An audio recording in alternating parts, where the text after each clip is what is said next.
asalaamaaleykum mbokku téléspectateurs yi ñu ngi leen di nuyu di leen gërëm ci seen teewaay fii ci télévision nationale di leen dalal bu baax ci seen émission Covid 19 mbas mi xam ngeen ne feebaru Covid 19 bi le 2 mars la dugg fii ci sunu réew tey le 2 mai 2020 donc ñaari weer a ngi nii ba Sénégal di jànkonte ak feebar bi ñu naan Covid 19 mbas mi loo tax tey ñu defal leen benn édition spéciale ak ñaari gan kenn ki di Abdoulaye Diouf Sarr ministre de la santé ak Moïse Sarr di secrétaire d'État chargé des Sénégalais de l'extérieur ñoom ñaar na dañu nar a teew fii ngir waxtaane ak yéen mbirum nga xam ne ñu ngi koy def fii ci suñu réew ngir prise en charge ñi nga xam ne dañu am feebar bi Covid 19 ak naka la ñu toppatoowee tamit Sénégalais yi nga xam ne ñu ngi bitim réew fu mu nekk ci mbirum mbas mi loolu yëpp dinañ ci dellu ci incha allah ci biir émission bi mais laata loolu dañ leen di defal la situation du jour des 2 mois plutôt avec Aïssatou François Seck tey nag duñ dem fële ci ministère de la santé mais dañuy dalal nuyoo bu baax sunu naataango du Aïssatou François Seck Aïssatou na nga def. alors Aïssatou 2 mois ngi nii yaa ngi dem saa su nekk ministère de la santé defal nu le point en direct si li nga xam ne feebar bi noonu lay évoluer si sunu réew tey nag lan nga nu mën a defal si bilan li nga xam ne ñaari weer a ngi nii ñu ngi koy def si mbirum feebar bi. waaw Ramata ci mbirum feebar bi ci mois de mars bi dañuy gis ne dañu jógee ci 20 tests réalisés ñu yegg ci 1634 moo di junni ak juróom benn téeméer ak fanweer ak ñett loolu la ñuy am ci test réalisé ci mois de mars bi ñun am ay cas positifs yoo xam ne 195 la ñaari téeméer yu manqué juróom cas importé yi aussi mu nekk 73 mu nekk juróom ñaari fukk ak ñett waaye bu ñu xaymawee lii mu nekk benn du 2 mars au 2 avril chiffres yi la ñu am ci benn décès ak benn évacué waaye bu ñu ñëwee ci mois d'avril dañuy gis ne chiffres yi dafa quintuplé maanaam dañ ko multiplier par 5 ci test réalisé yi 422 ci du 1er au 15 avril waaye bu ñu demee ba ci le 2 mai ñu nekk ci fukki junni ak ñaari téeméer ak ñaar bu teg ñetti téeméer ak fanweer ak juróom-ñett mu am juróom-ñetti téeméer ak fukk ak juróom-ñetti cas mu am importé juróom-ñeent parce que dafa wàññeeku am na ay semaines yoo xam ne sax amul woon cas importé ñu dem ci contact yi ñu am ci juróom-ñetti téeméer ak ñeent ñu am nag juróom-ñetti décès yu ci yokku donc bu ñu defee cumul yi ñaari weer yi dinañu gis ne dañu réaliser fukk ak ñeenti junni ak juróom-ñeenti téeméer ak juróom-ñaar fukk ak ñaar ci ay test cas importé yi nekk juróom-ñetti fukk ak ñaar cas contact yi nekk 916 juróom-ñetti téeméer ak fukk ak juróom benn ñi nga xam ne dañu wér nag mu nekk ñetti téeméer ak juróom benn fukk ak juróom-ñett te ci cas ñi nga xam ne ñu ngi ci hôpitaux yi boo jëlee mois de mars ñi ci nekkoon plus ñi nga xam ne ñoom ñoo nekk mois d'avril di nga trouver 713 maanaam juróom-ñaari téeméer ak fanweer ak juróom-ñaar léegi loolu la ñu mun a wax ci situation bi ñu nekk ci 7 régions juróom-ñaar tey fukki région ak benn le Covid bi nekk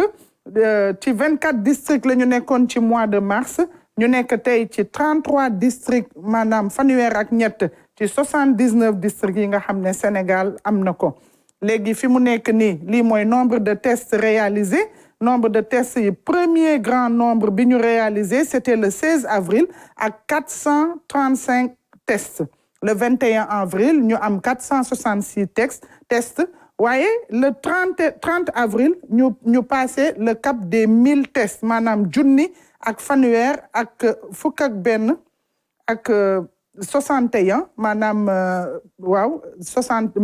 161 tests la ñu def te tey ñu ngi ci 1190 tests léegi bu ñu seetee du mois de mars ñu jógee ci 20 tests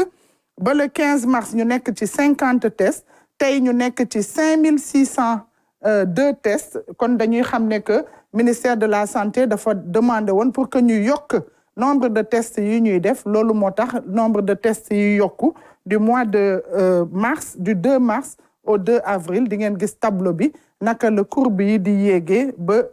juróomi junni ak juróom benn téeméer ak ñaari test yu ñu def donc boo defee cumul bi yëpp tamit di nga trouver ni au total dañu def li nga xam ne mooy test yi mooy 13 972 tests maanaam fukk ak ñetti junni ak juróom-ñett téeméer ak juróom-ñaar fukk ak ñaar. D'accord Aïssatou François Seck répartition bi nag si kay lan mooy pourcentage beneen tableau bi Ramata beneen tableau bi mooy li nga xam ne mooy répartition des cas voilà répartition des cas ñu nekk ci 82 cas importés muy 7,36% maanaam téeméer boo jël juróom-ñaar ba juróom-ñett ñoo ci nekk ay cas importés boo jëlee 10,4% mu nekk cas yi nga xam ne mooy cas communautaires yi donc 116 la maanaam téeméer ak fukk ak juróom-benn donc boo jëlee fii tamit téeméer bu nekk 10,4 ñoo ciy nekk ay cas communautaire cas contact yi nekk 82,22 maanaam ci téeméer boo jël juróom-ñett fukk yi ak ñaar wala juróom-ñett fukk yi ak ñett ñoo nekk ay cas contact donc lii la ñu mun a wax ci répartition des cas ci ñaari weer yi ñu daal di ñëw nag ci beneen tableau mooy prise en charge bi gis ngeen fi mu nekk nii si junni ak téeméer ak fanweer junni ak téeméer ak fukk ak ñeenti cas 1114 cas dañu am ñetti téeméer ak juróom-benn fukk ak juróom-ñetti guéri maanaam mooy ñi nga xam ne dañu wér mooy 33% maanaam téeméer boo jël fanweer ak ñett ñoo ci wér boo jëlee ñi nga xam ne ñoo nekk sous traitement ñoom ñu nekk juróom-ñaari téeméer ak fanweer ak juróom-ñaar mu nekk benn 66,15% maanaam téeméer boo jël fukk ak benn juróom-benn fukk ak juróom-benn ñoo nekk sous traitement te boo jëlee décès yi 9 décès la mu représenté moins de 1% maanaam téeméer boo jël moins de 1% ñooy nekk surface su décès yi donc loolu la ñu mun a wax tey ci li nga xam ne mooy test yu ñu réalisé prise en charge bi ak aussi nombre de tests réalisés gis nañu ne dafa multiplier wu par juróom parce que fi nga xam ne dañu doon def ay tests yu ndaw ci mois de mars ci mois bi yëpp dañu amoon 1634 junni ak juróom-benn téeméer ak fanweer ak ñeent la ñu réalisé ñu dem ba avril ñu daal di réaliser 12000 mu nekk fukki junni ak ñaar ak ñetti téeméer ak fanweer ak juróom-ñett Ramata loolu la ñu mun a jàpp ci chiffres yi ci li nga xam ne moom mooy Covid-19 en chiffre ci ñaari weer yi donc nombre de tests yi yokku na nombre de maladies yi yokku na nombre de cas positifs yokku na mais nombre de cas communautaires yi aussi yokku na mais nombre de cas importés yi wàññeeku na c'est normal parce que dañoo tëj frontières yi ak yooyu mais yëpp décès yi aussi yokku na parce que benn décès la ñu amoon mois de mars mois d'avril ñu am 8 décès donc boo defee cumul bi mu nekk 9 décès ak benn évacué donc loolu la ñu mun a wax ci chiffres yi tey Ramata. merci beaucoup Aïssatou François Seck si leeral yi ak fàttali nga ñu ko nga xam ne jot nañ ko def si ñaari weer yi léegi nag damay def lu dul dalal nuyu déjà sunu gan yi monsieur le ministre de la santé Abdoulaye Diouf Sarr ñu ngi lay nuyu bu baax di la dalal. maa ngi lay fay monsieur Moïse Sarr secrétaire d'État chargé des Sénégalais de l'extérieur tamit ñu ngi lay nuyu di la dalal bu baax. maa ngi lay fay bu baax. alors monsieur le ministre de la santé gis nañ ne comme ni ko Aïssatou Françoise waxee les tests ont augmenté ces derniers jours lu tax est-ce que dafa am benn façon bu bees bu ngeen bëgg adopter pour prise en charge bi. maa ngi lay remercier Ramata si invitation bi sa émission Mbas mi di la féliciter quand même parce que bu ñu commencé donc. événement de santé publique ba léegi yaa ngi taxaw yow yaak RTS si dynamique gu informer sénégalais yi à temps réel mais surtout sensibiliser ñu ngi rafetlu loolu bu baax di la si remercier monsieur le directeur général Racine Talla. Merci beaucoup. parce que accompagnement bi gis nañ ko bu baax. may nuyu sénégalaises ak sénégalais yëpp di donc wax aussi que ne xeex bi xeexu Sénégal maa ngi leen di nuyu dinaa si revenir tout à l'heure di nuyu mon collègue monsieur le ministre Moïse Sarr mon ami et frère. di kontaan di bokk ak moom plateau bi. effectivement donc question bi nga posé sénégalais yi ñu ngi koy posé. il est bon donc que ñu donc joxe une information pour expliquer leen lan moo waral du 2 mars à maintenant moom une évolution bu am solo si nombre de tests yi. mën naa wax ne au début le 2 mars amoon nañ à peu près une vingtaine de personnes testées parce que suñu premier cas lañ amoon te stratégie bi mooy woon ñu tester ñi xamante ne dañoo suspect koo xamante ne nag da nga suspect ñu ngi lay seetloo si benn définition sur la base de symptômes mooy la température mooy mal de gorge mooy bu fekkee da ngay saxat donc bu ñu gisee koo xamante dafa ñëw consultation am élément yooyu immédiatement dañ lay jël ñu test la à chaque fois nag bu ñu ci gisee koo xamante ne dafa am donc jàngoro bi ñu testé ko positif il est évident que moom mën na am ñu mu wàll ñooñu dañuy xaar ba ñu présenter les symptômes ñu doon leen tester dans ce cas-là test yi mi ngi dépendre rek si donc les symptômes yi nit ki di présenter en termes donc de j'allais dire de suspect ou non maintenant bu ñu évoluer tuuti ñu ne léegi mbir mi ni muy demee il faut que ñu changer notre approche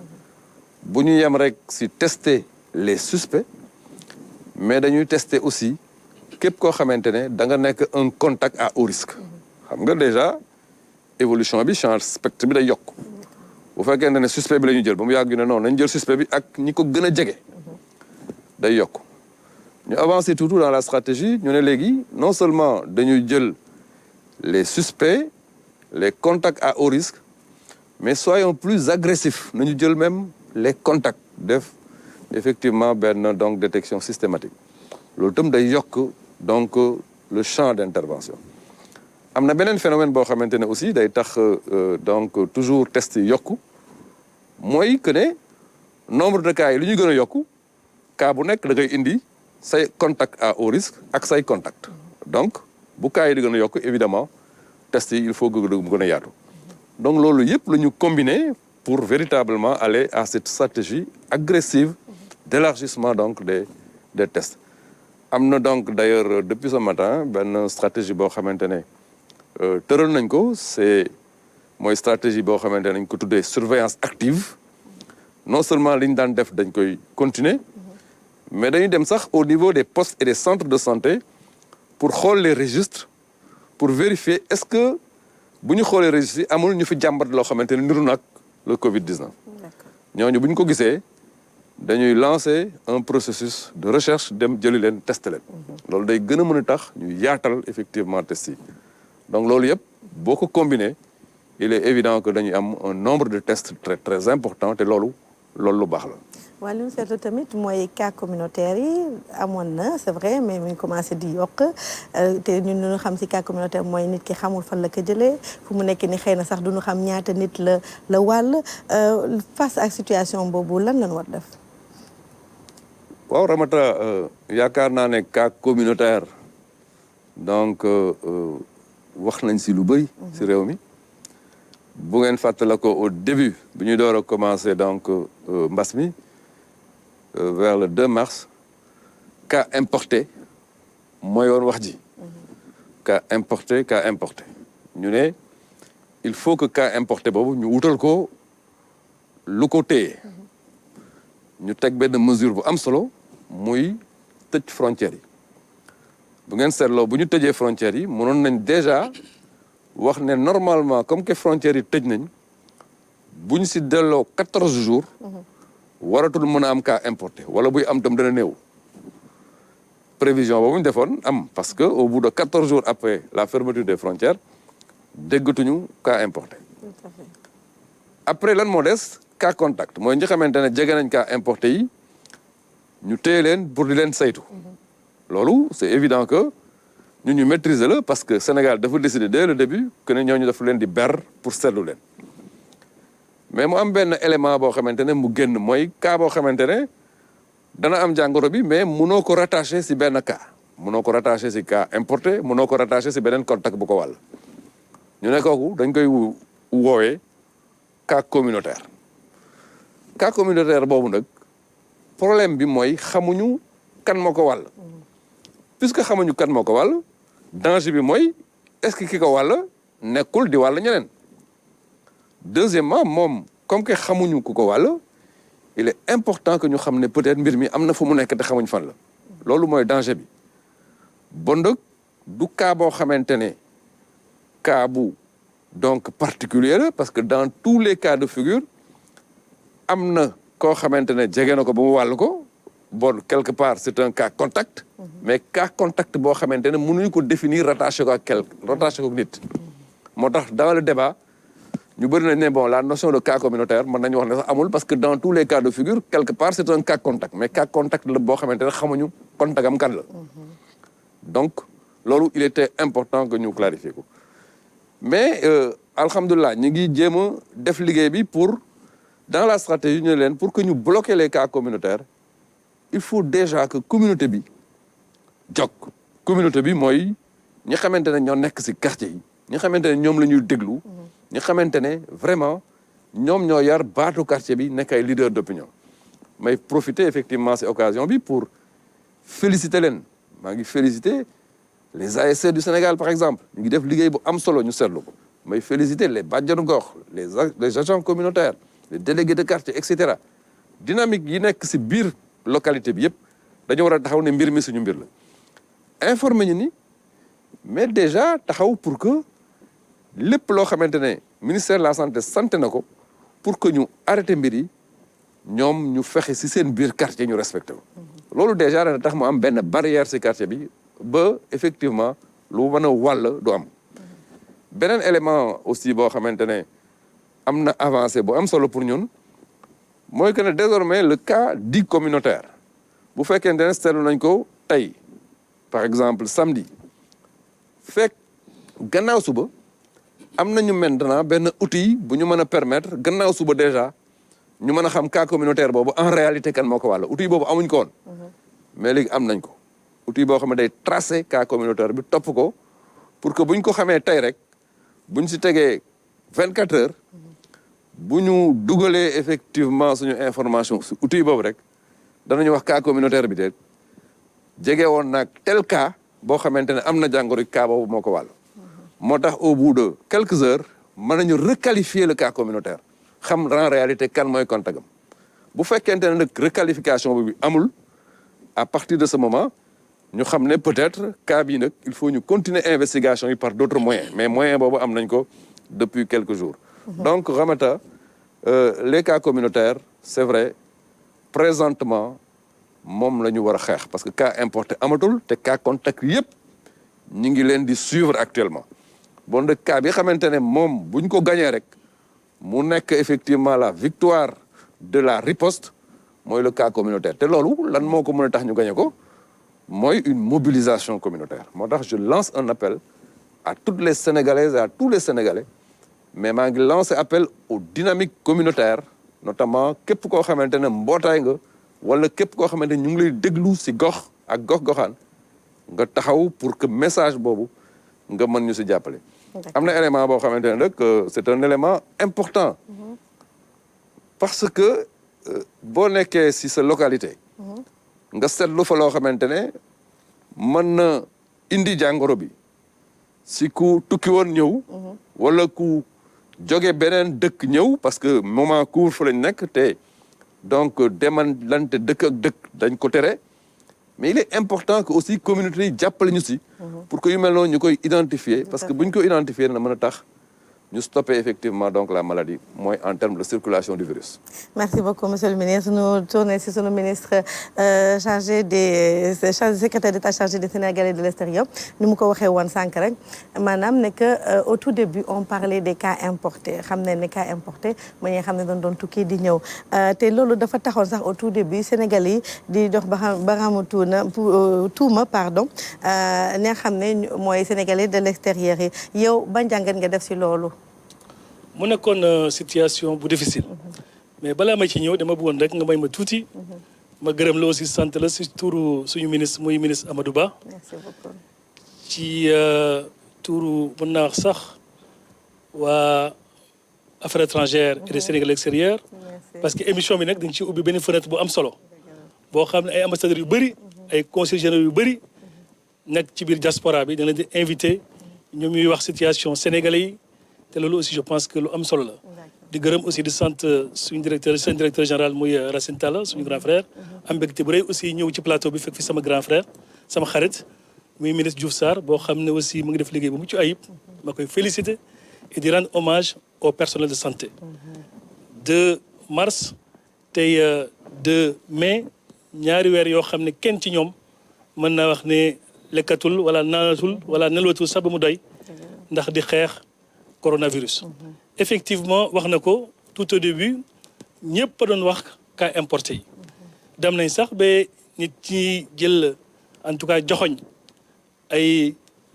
sénégalais bon temps dégg nañ fi ay tuuru moodu bi ainsi de suite loolu yëpp nekkoon lu métti nag lu métti effectivement parce que nag nga nekk sa biir réew te démb ak barke démb kat ñëpp a bëggoon am peut-être benn immigré ci biir kër gi wala am doomu immigré wala am magu immigré wala am benn sœur immigré ainsi de suite mu nekk ay jàmbaar yoo xam ne ñu bàyyi réew mi dem tugal dem Europe dem fu nekk di daan seen doole di teel a yeewu di guddee tëdd pour jàppale famille ñu bàyyi ci biir réew mi donc métti woon na c'était vraiment une situation très compliquée regrettable aussi il faut le dire mais nag assez rapidement aussi Sénégal yëpp a jóg ne c'était pas vraiment peut-être très méchant mais c'était parce que amoon na maladie boo xam ne c'est invisible kenn maîtriser wu ko te ñu yaakaar ne ñooñu ñoo ko indi donc mu nekk situation boo xam ne aussi avec beaucoup de pédagogie aussi waa ministère de la santé ñun ñëpp ak vraiment waxtaan ci et gis nañ ne effectivement situation boobu évolué na bu baax a baax donc man nag wax loo xam ne vraiment épisode la woon mais on l'a vraiment traversé assez rapidement avec beaucoup de pédagogie mais li ñu mën a téye rek mooy vraiment man yaakaar naa ne immigré moom ay jàmbaar lañ métti na ci ñoom métti na ci famille yi mais li ci am solo mooy demoon na sax ba nit ñi xaw a bëgg en tout cas ñemewuñ gën a nekk man jot naa feebar bi wala maa ngi doog a ñëw mais gis nañ avec beaucoup de pédagogie comme ni nga ko waxee léegi rek demoon nañ benn leen feebar bi kat yaakaar naa ne amul looy rus ci feebar bi te boo ko amee rek bul xaar sax ñu joxoñ la yow ci sa bopp wala boo ñibbisee da nga war a dem signalé wu ne que man kat maa ngi jóge tel egg si tel te am na ñu ko def te yaakaar na bu ñu ko defee ñun ñëpp am na résultat yoo xam ne gis nañ ko ci. jërëjëf ñu dem léegi seetaan benn élément ba nga xam ne ay surtout François Seck moo ñu ko defal te encore dafa demoon fële sa ministère de la santé ndax xam ne ne mois bu nekk de ministère de la santé day def le point de la situation weer bu nekk tey nag encore dadili na ay directeur am ñu def tour à tour wax def seen pitch au cours du point de presse ñu ànd si ak ay surtout François Seck. ñaari weer la mbas mi nekk fii ci Sénégal moo waral ñu taxaw indi seetlu. gis nañu feebar baa ngi yokk ci Sénégal gis nañu aussi lim bi yokku na ba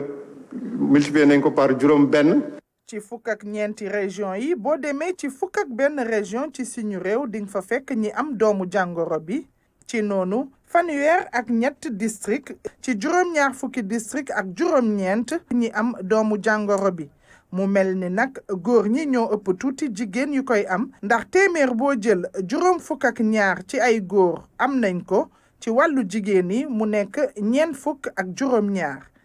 ci loolu ndaw yi am diggante ñaar fukki at ak juróom ak ñeent fukki at ak juróom la mbas bi di gën a dal waaye mag yi am lu ëpp fukk ak benn at ñoo ci gën a loru. suñu xoolee ci xale yi tout tànk yi entre ñi am ba juróomi at foofu buñ jëlee téeméer bu ne juróom rek ñoo ko am. ci wàllu test yi Institut Pasteur moo ci ëppale ak fukk ak juróom benn junni test ak ñetti téeméer ak ñaar fukk ak juróom ñett li ko waral mooy dañoo am laboratoire ca Touba ak Kolda. Depuis 13 avril ñoo ngi déployé benn ci xarala yu bees yu naan plateforme digitale pour que médecin chef de district yi ak médecin chef de région yu Dakar yu Tamba Kaffrine Ziguinchor ak Ndar mën a dugg xam résultat yi dès que laboratoire pare ndax liggéey bi gën a gaaw communauté yi gën si jot. Le SAMU national ou 15 chirurgicales. Je donne un exemple. S'il y a des cas de saignement. wàññi na itam ñaar fukk ak ñetti cas yu grave. lii réanimation manque bi moom am na ñu ngi siy liggéey te ñu ngi ñaan tamit ñu yokk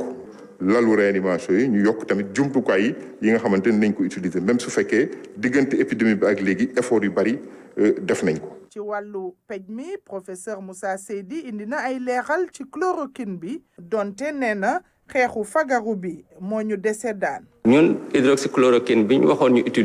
utiliser nañ ko am na fu ñu ko utiliser boole ko ak azithromycine gis nañ ne résultat yi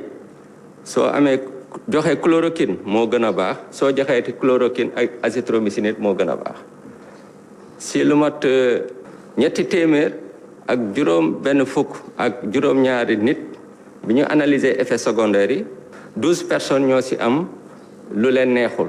12 personnes yi amul kenn ku si am lor bu rëy gis nañ sax ñi nga xam ne teel nañ faju seen durée traitement mooy gën a gàtt ñooñu en général 8 jours mooy durée médiane de traitement. ci fan yi ñëw kilifa santé yi fas yéene jël ay motuwaay yu bees ngir dakkal mbas mi ci loolu ubbi nañu ay bërëb fejukaay ca Thiès Guéréo ak Angaru Ujaaji lépp tollu ci 4 téeméeri lal ngir taxawu ñi am doomu jàngoro bi. centre yooyu nañ fa jël nit yi nu mu waree donc dañ fa yóbbu ay docteur dañ fa yóbbu ambulance teg fa donc foofu ñi nga xam ne feebar bi daanu leen am na ñoo xam ne am nañu jàngoro bi mais amuñu benn mandarga seen yaram wala ñi nga xam ne mandarga bi néew na ñooñu lañ fa bëgg a yóbbu ba nga xam ne suñu l'hôpital yi dañ fay yóbbu ñi nga xam ne ñoo gën a sonn. seen bëbët nekk ñu équipé centre de réanimation yi ci wàllu fajkat yi jumtuwaay yi leen di aar ñëpp dinañ ci jot. ñu fàttali ne Sénégal wàññi na lu toll 1,000 ak téeméer ak fukk ak juróomi nit yu am jàngoro bi ci loolu 2 téeméer ak juróom benn fukk ak juróom-ñett wér nañu. juróom-ñeent génn nañu àdduna mu des tey ci hôpitaux yi juróom-ñaari téeméer ak fanweer ak juróom-ñaar. voilà muy Aïssatou Françoise Seck mu defoon bilan nga xam ne foofu la xew fële sa ministère de la santé di leen fàttali nag gis ngeen si image yu Françoise Seck li mun a indi ñoom ñëpp doon takk masque c'est vrai que mesure bu bees la ba nga xam ne indi nañ ko fii si suñu réew ngir xeex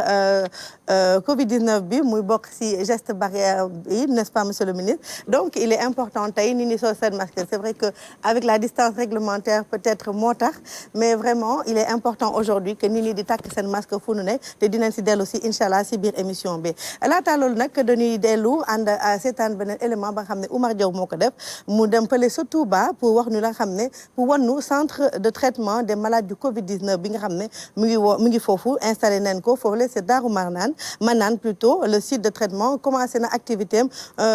soins yi depuis le 12 mars donc depuis ouverture centre bi am na au moins 58 malades yi nga xam ne jaar nañ fa tey nag 30 personnes ñoom ñu ngi leen di fa suivre te wax dëgg yàlla amuñu luñ fay jooy ñu déglu si Oumar Diaw.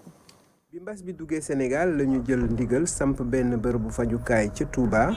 bañ nit ñi di ñëw Fann ca Ndakaaru ñu daal di tànn centre de santé bu Darou Manane. fii ñu ngi ci CTE bu centre de santé Darou Manane boo xam ne fa la ñu recevoir malades yu am feebar bi ñu tuddee Covid 19. ci biir centre bi am nañu capacité lu tollool fanweeru lal. yebuñu rek ci faj ñi feebar bi dal dañ leen di wër di def lu mel ni ay enquête képp ku ñu njort ci yow feebar bi wala nga laale ak ko xam ne am na ko ñu daal di la tester. Si le prélèvement est positif,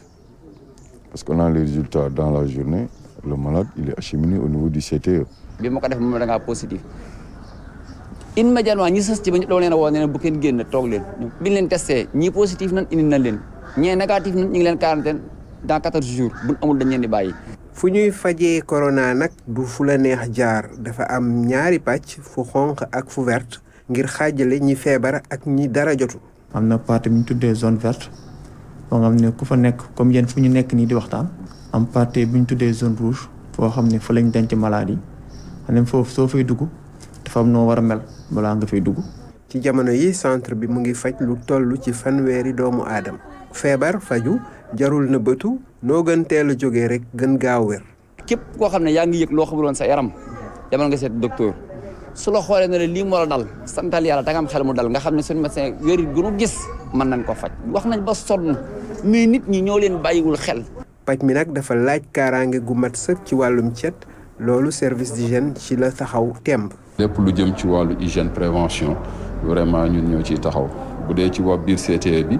bu ñu xëyee dañuy organiser wu ak équipe yi pour def lu ñuy wax bio-nettoyage des locaux mais également ñu def décontamination. ñi nag bokk ci ay kuréel yu bëri nag SNEIPS bu ministère de la santé dañ ñëwoon ngir dalal xelu malade yi. jéem a xool malade yi nan lañ fi toogee lan mooy seen jafe-jafe ci wàllu wér-gu-yaram mais aussi lan lañ bëgg a xam aussi ci wàllu jàngoro bi. coow li bëri woon na ci réseaux sociaux yi nag waaye ñi nga xam ne ñooy ndey mbill yi jooyuñu dara ci seenub nekkin fii. ñi ngi ñuy traité ñi ngi ci suñu santé bu baax ñoo ngi toog di waxtaan lépp amuñu benn problème. paj maa ngi dox di wéy ñi fi nekk ñu ngi am tan ak yaakaar mën fee jóge ci ay fan yu néew dellu ci seeni njaboot. waaw kay jërëjëf Omar Diaw si élément bu am solo ba nga xam ne mënu koy jëlee fële si daaw man naan si centre de prise en charge ba nga xam ne foofu installé neen ko nuy def lu dul fekk sunu naataango di Fat Sakho ñu ngi lay nuyu di la dalal bu baax. Ramata maa ngi lay fay. di nuyu sa invité yi. ni kontaan bu baax di la recevoir comme tous les soirs tey nag da nga ñuy indil cartographie sanitaire mais tey Sénégal nga ñuy indil. waaw Sénégal la ñu jiital. ndax nag tey la ñuy màggal ñaari weer bi nga xamante bi wala boog commémoré parce que màggal moom feebar bi kenn du ko màggal ci ñaari weer yi nga xamante bi ci la fi feebar bi dugg fii ci suñu réew mu nekkoon le 2 mars tey di le 2 mai boobu ak léegi nag li fi laale ak doomu jàngoro bi toll nañ si junni ak téeméer ak fukk ak juróom lu toll si fukki région ak benn laale nañu ko ci carte bi booy xool lu sombre lii nga xamante bi mooy chocolat bu dër bi mooy zone yi nga xam ne moom la feebar bi gën a laal bu weex bi mooy fi nga xamante bi amagul muy Kaffrine Matam Kédougou yi nga xamante bi moom moo gën a leer mooy feebar bi fi nga xamante bi bareegu fa lool bu ñuy xool tey li fiy dund ak doomu jàngoro bi toll nañ si juróom-ñaari téeméer ak fanweer ak juróom-ñaar ñi nga xamante bii nag jot nañ fi wér ñu ngi toll si ñetti téeméer ak fanweer ak juróom-ñett ci réew mi yépp nag comme dañ ko daggate ay district lu toll si fanweer ak ñett ci district yooyu laale nañu ak doomu jàngoro bi ñi fi joto ñàkk seen bakkan ñu ngi toll si juróom-ñeenti nit li nga xamante bi moom la ñuy wax cas communautaire bañ ko fi dalee gis ak léegi toll nañu ci téeméer ak fukk ak juróom benn bu ñuy xool comme ni ma la ko waxee sànq daanaka réew mi yépp wër na ba mu des ñetti région fukki région yeeg benn Dakar moo ci jiitu ak juróom benn téeméer ak juróom benn fukk ak juróom ñeenti cas Diourbel topp si ak téeméer ak juróom benn fukk ak benn Thiès mi ngi ci juróom benn fukk ak juróom ñett Tambacounda nekk si juróom benn fukk ak ñett Sédhiou juróom benn fukk Louga fanweer ak benn Ziguinchor fukk ak juróom-ñaar Kolda fukk ak ñett Ndar Saint-Louis juróom-benn Kaolack juróom Kaolack Fatick macha allah boobu ba tey mi ngi ci benn bi nga xamante bi moom la amoon. kon bu ñuy xool tey zone yi nga xamante bi moom la ñeenti cas communautaire yi ñu am ci bëccëgu tey bi laale moom mooy Grand Médine am nañu benn Tëngéej am benn Touba am benn. Mbàkke ak am benn donc ci cas yi nga xamante bi moom la ñu am tey muy juróom-ñeent fukk ak benn lu toll si juróom-ñetti fukk ak juróom-ñaari ay cas contact lañ donc loolu lañ mun a jàpp ci li nga xamante bi moom mooy situation générale bi ci ni feebar bi tëddee ci biir réew mi wante bu ñu demee ci gox-goxaan yi gis nañ ne comme ni ma ko waxee sànq réew mi mi ngi toll si juróom-ñaar fukk ak juróom-ñeenti district moom la ko ministère de la santé bi daggate tey lu toll si fanweer ak ñett yi ñoom ñoo laale ak doomu jàngoro bi carte bii nag moo ñuy won fi mu gën a fese ñu gis ne zone u Ndakaaru moo ci ëpp ndax fii la bul yu xonq yi gën a rëye ñu gis ne Touba aussi ak Louga ak fële ca Goudiri ñoom tamit laale nañ bu baax ak doomu jàngoro bi fu bul bu rëy rek nekk foofu la ñu gis ne fa la gën a fëtaloo fii nga xamante bi mooy couleur bu verte bi ay Matam Podor Ranérou Kanel Linguère Kébémer Malem Hodar Koungheul ak yeneen yooyu laalewuñu ak doomu jàngoro bi Richard Toll am na Louga Saint-Louis comme niñ ko gisee woon sànq ci région yi donc lii mooy xam ne répartition bi nga xamante bi noonu la tëddee ci district yi feebar bi nu mu fa duggee bu ñu demee ci carte bi nga xamante bi comme gis nañ ne Ndakaaru moom moo gën a fës ci région yi nga xamante bi ñoom ñoo ëpp ci doomu jàngoro bi dañuy gis ne fii ci bopp bi maanaam ci Dakar Ouest couleur bu lëndëm bii di xonq bu dër bi foofee la feebar bi gën a lalu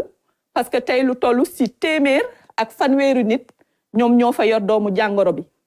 muy zone boo xamante bi nag maanaam moom la ñuy wax fii ci Ndakaaru gox yi gën a bakkane xam naa du ñàkk monsieur le ministre dina ci ñëw pour expliquer ñu un peu parce que li ñuy gën a faral di gis ci ay épidémie dañuy fekk ne fii nit ñi gën a bëree gën a dankalikoo foofu lay gën a fese mais ci lii nga xamante bi mooy Covid 19 bi dañu ràññee ne ci gox yi gën a bakkane foofee lañ ko fekk Dakar Ouest moo ci jiitu beneen bi ci topp moom mooy Dakar Centre ak téeméer ak fukk Dakar Nord mi ngi ci juróom-ñeent fukk ak juróom-ñeent am na aussi Dakar Sud moom moo topp autant pour moi moo ëpp sax bu ñu naan moo naag nii mi ngi toll ci téeméer ak juróom-benn fukk ak ñeent kon fépp foo xamante bii dafa xonq bu dër rek am na téeméer ba jëm kaw di xaw a leer moom mooy Dakar Nord moo ci tane bu ñu évoluer jëm Pikine Guédiawaye foofu nga gis ne ay fanweer ak lu teg lañ fa fekk Yëmbal mi ngi ci ñaar fukk ak benn Kër Massar Sangalkam Diamniadio Rufisque ñoom ñu ngi ci fukk wala lu ko néew donc nii la fi feebar bi tëddee fii ci Sénégal ak ci région yi ak goxum Ndakaaru bii nga xamante bi tey moom mooy lii ñu naan épicentre feebar bi. Fatou Sakho dina dellu si waat ak yow léegi pour li nga xam ne mooy bitim réew waaye fu mu nekk ni rek dañuy jàpp si li nga wax ne que comme monsieur le ministre xam nga ne tamit personnel de santé bi ñu si bëri génn leen di wax naan vraiment li nga xam ne mooy li nga xam ne def nañ ko si jumtuwaay pour prise en charge vraiment tout est au point ñoom amuñu benn problème mais nag dañuy gis ne cas yaa ngi continuer di law comme ni ma ko expliqué léegi te gis na ne Dakar la yëf yi gën a lawee est-ce que yaakaar ne woo tamit am na tuuti faille si stratégie de communication bi xëy na bi nu amal ak askan wi. waaw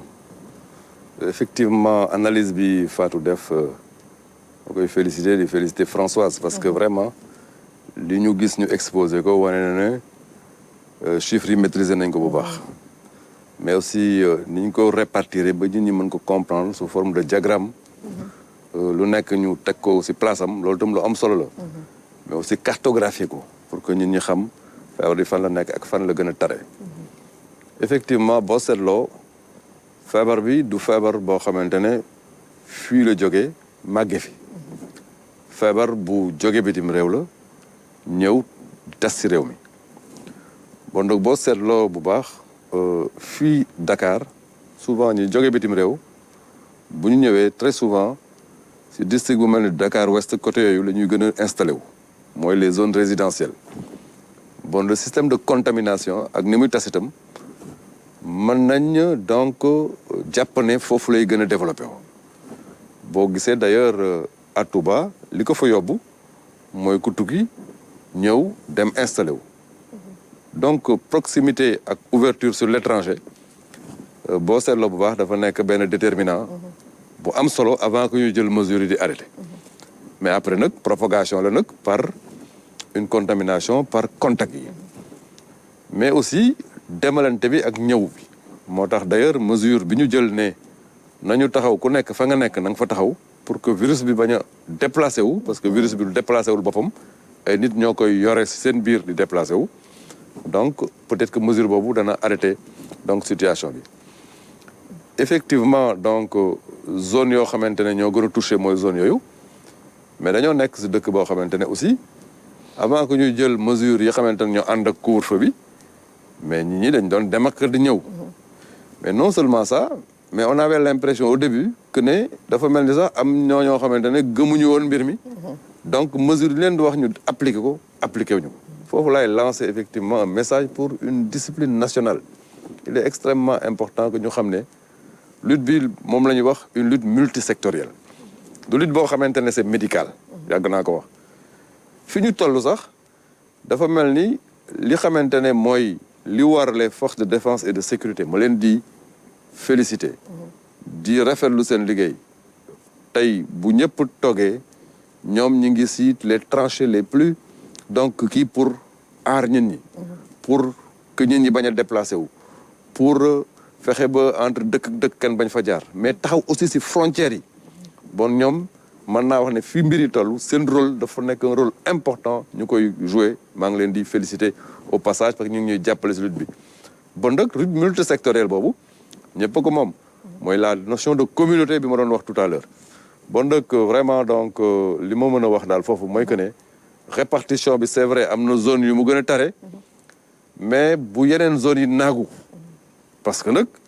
il y a quelques semaines dañ doon wax ne au niveau de Kaolack il y avait rien Tout à fait. mais tey bon on voit que tout de suite ça s'est installé yeneen zones yi xamante ne amaguñu feebar bi mooy les 3 régions qui ne sont pas encore touchées parce que 11 régions sur 14 touché nañ leen mais bu ñu ne donc écoute léegi feebar bi newul si ñun feebar bi mën nañ considérer ne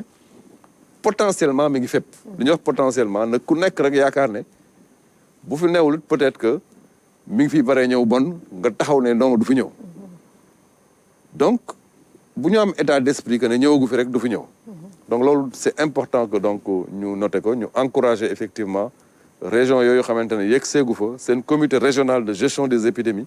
sur la base des orientations au comité national de gestion des épidémies ñu taxaw farlu teg tout ce qu'il faut comme donc mesure barrière ñun ñi di ko respecter pour que buñ fa dugg fi mu dugg déjà nag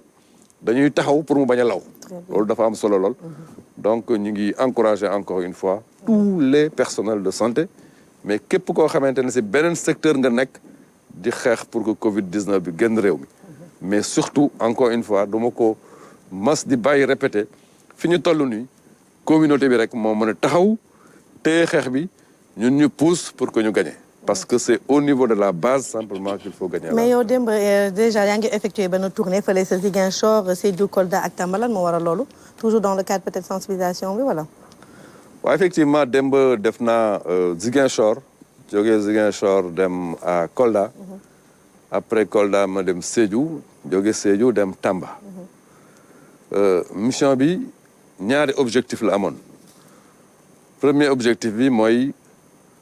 vraiment motiver ñi xamante ne ñu ngi au niveau des centres de traitement à Ziguinchor Kolda Sédhiou et Tamba encourager leen ànd ak ñoom effectivement ci xeex bi maa ngi leen di féliciter au passage parce que li ma fa gis vraiment dal na xel parce que engagement bu mat laa fa gis deuxième objectif bi mooy objectif évaluation pour xool ndax mesure yi xamante ne ak instruction yi ñu joxe woon ba ñu commencé ba léegi est-ce que ñu ngi koy respecter sur le terrain bi ma demee d'ailleurs Ziguinchor gis naa ne am na vraiment donc motif de satisfaction gis naa déjà que respirateurs yi lépp loo xamante ne donc war na pour que donc mu commencer mën a fonctionner déjà donc indi nañ ko beneen élément bi aussi gis naa ne capacité d'extension foofu à Ziguinchor am na loolu déjà c'est extrêmement important may féliciter donc ñi ma fa fekk parce que gis naa fa ne vraiment engagement bu mat à Kolda aussi évaluation bi jox na ma loolu mais seulement à Kolda j'ai vu que am na sax un potentiel d'extension ba donc dès que ma yegsi am na 20 lits yoo xamante ne indaale nañ ko bés boobu pour que donc ñu mën ko installer à Kolda pour que buñ ko soxlee ñu mën a donc l'extension dem naa aussi à Sédhiou même chose à Tamba donc globalement mission de sensibilisation motiver les personnels ànd ak ñoom ci xeex bi mais aussi évaluer ba ñu commencé ak léegi est-ce que lépp lu ñu waxoon ne dañ koy teg ñu ngi koy teg bu fekkente ne am na lu soxe ñu mën ko corriger rapidement d'ailleurs dès la fin de la semaine prochaine danaa dem Kédougou bu ma jógee foofu côté yooyu dana wàcc dem effectivement donc à Saint-Louis c'est important danaa dem Louga danaa dem Thiès et faire le tour de l'ensemble des foyers pour déjà donc def une tournée d'évaluation parce que encore une fois bu kenn yaakaar ne ëllëg la mbir mi dañu xëy rek ñu ne bon jeex na parce que loolu xalaate noonu mooy sax manquer de réalisme il faut que ñu inscrire que ne dañu dem si benn perspective boo xamante ne mën na gudd bu ko defee lépp lu mu war ñu sóoraale ko taxaw ak vraiment sérénité xam ne l'essentiel mooy que en toutes circonstances ñu maîtriser la situation ne pas lâcher prise bañ a bàyyi mbir mi rëcc ñu loolu rek moo si am solo actuellement te loolu mooy li xamante ne moom la ñu liggéey. D'accord ñu àndaat léegi ak Fatou Sakho mu defal nu le point de la situation un peu surtout par rapport aux pays les plus touchés dans le monde. Ramata dëkk yi tey comme ni Sénégal rek ba tey ñu ngi taxaw xam ne feebar bi jógeegu fi ndax gisaguñu vaccin gisaguñu garab goo xamante ni boo nee bërët jël ko mu faj ko donc fi mu ne kenn warta naagu comme ni ko monsieur le ministre waxee ndax tey jii diggante démb ak tey lu toll si 71 369 personnes laale waat nañu ak doomu jàngoro bi ça veut dire que contamination bi mu ngi law si àdduna bi yépp lu toll si juróom-ñaar fukki junni donc ak benn ak ñetti téeméer ak juróom benn fukk ak juróom-ñeent diggante démb ak tey am nañu doomu jàngoro bi ba mu dooree nag ba tey ca Wuhan ci dëkk boobu ñuy wax Chine depuis si 17 novembre 2019 gis nañ ne am na fi lu toll si ñetti millions ak ñetti téeméer ak juróom-ñeent fukk ak ñaar yu teg juróom-ñaari téeméer ak juróom-ñaar fukk ak benn yoo xamante bi laale nañ fi ak doomu jàngoro bi ñi fi joto ñàkk seen bakkan toll nañ si ñaari téeméer ak ñeent fukki ak benn ñaari téeméeri junni ak ñeent fukk ak benn yu teg téeméer ak juróom-ñeent fukk ak ñett ñi fi joto wér ñu ngi toll si million ak juróom-ñeenti téeméeri junni ak juróom-ñeent fukki junni ak ñeent yu teg juróom-ñaari téeméer ak juróom-ñaar fukk ak juróom-ñett ñi fiy dund tey ak doomu jàngoro bi si àdduna bi toll nañ si ñaari million ak juróom-ñeent fukk junni ak ñeent yu teg juróom-ñetti téeméer ak ñeent fukk ak juróom-benn donc lii mooy situation globale monde bi ni fi feebar bi tëddee mais bu ñu demee si dëkkaan yi maanaam dëkk ak dëkk bi ñuy wax États-Unis ba tey moom moo fi ëppale ay cas mi ngi toll tey si million ak téeméeri junni ak fukk ak juróom-ñett yu teg ñeent fukki nit ak juróom-benn yoo xamante bi tey jii laale nañ fa ak doomu jàngoro bi ñi ko fay dund ak moom ndax nag dañuy faj te day wàññeeku aussi day am ñu génn àdduna tey ñi fa actif ñu ngi toll si juróom-ñeenti téeméeri junni ak fukk ak ñaar yu teg juróom-ñaari téeméer ak ñett donc ñi fa ñàkk seen bakkan ñu ngi si 65 549 juróom benn fukki junni ak juróom yu teg juróomi téeméer ak ñeent fukk ak juróom-ñeent Espagne moom moo ci topp